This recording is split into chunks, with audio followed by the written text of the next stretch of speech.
Suatu saat lepas saja hati ini, enggak dibebani. Kalau Allah menghendaki memberitahu, maka tidak sulit Allah memberitahu apa yang salah. Suatu saat salah seorang di antara karyawannya berada di sebuah kendaraan. Di dalam bis tersebut ternyata di belakangnya ada orang yang sedang berbincang-bincang. Dan salah satu di antara perbincangannya adalah menceritakan sang suami. Ternyata jelas apa yang terjadi, jelas apa yang dilakukan. Sesudah disampaikan, seakan kebetulan duduk di belakang ada yang ngobrol. Bukan kebetulan. Itulah salah satu cara Allah memberitahu orang yang berbaik sangka. Akhirnya ketahuanlah perilaku sang suami diiringi dengan suami yang akhirnya meminta maaf dan memperbaiki diri. Begitulah kalau orang sibuk dengan berbaik sangka karena Allah, nanti Allah akan memperjelas apa yang salah. Suatu saat datang kepada seorang meminta sumbangan untuk mengoperasi ayahnya yang ada di rumah sakit. Yang dimintai sumbangan tidak tahu ini benar atau tidak. Masuklah ke kamar dan berdoa, ya Allah, saya tidak akan berburuk sangka kepada orang yang datang ini, tapi Engkaulah yang maha tahu segala tipu daya. Tiada Tuhan selain Engkau yang maha tahu segala rahasia. Ya Rabb, sekiranya memang dia benar-benar membutuhkan rezeki ini, berikanlah kelapangan bagi hatiku untuk menafkahinya. Jangan biarkan kikir, ya Allah. Berikan rasa lapang ketika melepaskan rezeki titipanmu ini. Tapi sekiranya dia menipu dan ini akan mencelakakan dirinya serta mencelakakan kami, tolonglah ya Allah. Ketika ditanya di mana sakitnya, di rumah sakit itu. Ayah sakit apa? Harus dioperasi. Di rumah sakit mana? Disebutkanlah sebuah rumah sakit. Dan subhanallah, pada saat itu salah seorang murid yang dimintai ini sedang dinas di rumah sakit tersebut jaga malam. Ketika ditelepon ke sana, ternyata tidak ada nama orang yang akan dioperasi ini. Artinya dia berdusta. Allah yang mengatur kebohongannya tepat menyebut sebuah rumah sakit yang di rumah sakit itu ada akses informasi kepadanya. Jadi memang kalau urusan diserahkan kepada Allah, maka Allah yang akan mengatur urusan ini dengan sebaik-baiknya. Daripada kita mendahului dengan segala kecurigaan, lebih baik dahului dengan prasangka baik sambil kita serahkan urusan kepada Allah. Allah maha tahu segala urusan, tidak akan mengecewakan. Alkisah ada seorang ibu yang anaknya dinas di luar kota. Anak ini anak wanita, sudah akil balik sehingga membuat sang ibu cemas. Ya Allah, ampun andai kata saya salah, saya tidak tahu apa yang terjadi di sana, tapi Engkau maha tahu apa yang terjadi. Saya tidak mau kehilangan ya Allah, saya tidak mau anak saya teraniaya dan ternoda, tolong ya Allah. Berbaik sangka kepada Allah, tidak tahu anak di mana. Itu katanya cerita sang anak. Setiap waktu ingat saja kepada ibunya. Sampai dia tidak betah bekerja, tidak betah apa, ingin pulang saja. Memang Allah yang membulak-balik setiap hati.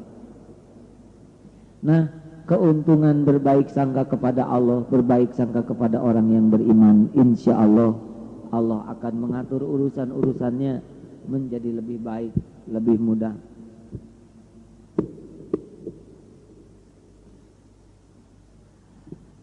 Nah sahabat-sahabat sekalian,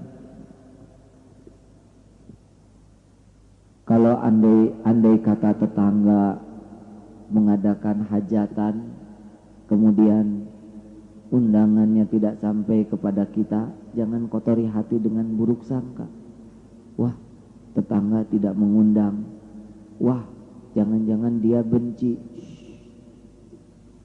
Hibur hati ini dengan baik sangka.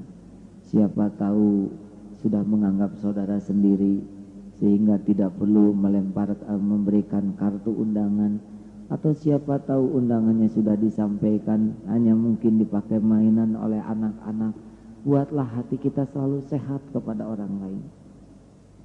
Ketika ada tetangga membagi-bagikan hadiah, kita dilewat, jangan sakit hati. Siapa tahu kita sudah dianggap mampu. Yang enak saja. Ketika mendengar ada tetangga yang membicarakan kita, siapa tahu salah dengar. Benar dia ngomong, siapa tahu itu sedang emosi. Enggak emosi. Siapa tahu dia sudah robah pikirannya. Buatlah kita pikirannya enak saja. Karena kalau kita sudah berhati busuk, maka itulah yang akan menghalangi pertolongan dari Allah. Kalau hati kita bening, lurus, enak, nanti dijelaskan itu oleh Allah mana yang salah, mana yang jelek, sehingga kita bisa melakukan perbaikan tanpa emosional. Ibu, bapak,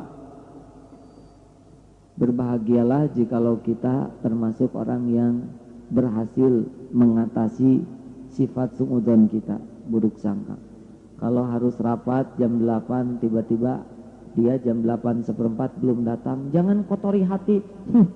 Dia mah tidak disiplin, tidak datang dengan kedongkolan kita. Ya. Mungkin dia sudah berangkat dari rumah lebih awal, hanya nolong orang lain, siapa tahu di jalan enak. Atau mungkin dia dari tadi sudah ke sini, hanya mungkin di WC enak. Yang enak. Lagi naik mobil tiba-tiba ada yang ngebut, cit. Siapa tahu istrinya akan melahirkan, enak. Jangan biarkan kotor. Kita nggak punya apa-apa lagi, walaupun pakai baju bersih, kalau hati kotor nggak pernah bahagia. Betul? Ayolah, jangan kalah lotor. Capek kotor hati itu, dongkol, pusing, enek. Terus kapan bahagianya? Bagaimana kalau lagi dongkol terus mati?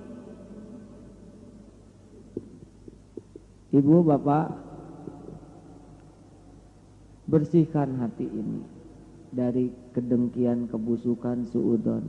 Dan juga yang paling penting adalah bersihkan akidah kita. Enggak boleh kita musyrik, menyekutukan Allah dalam bentuk apapun. Dukun lewat.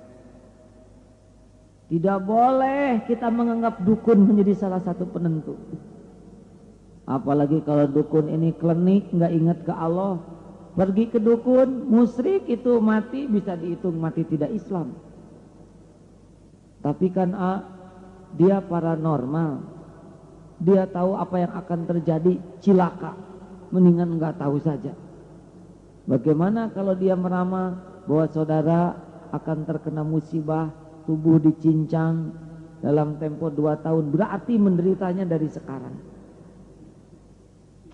Sudahlah.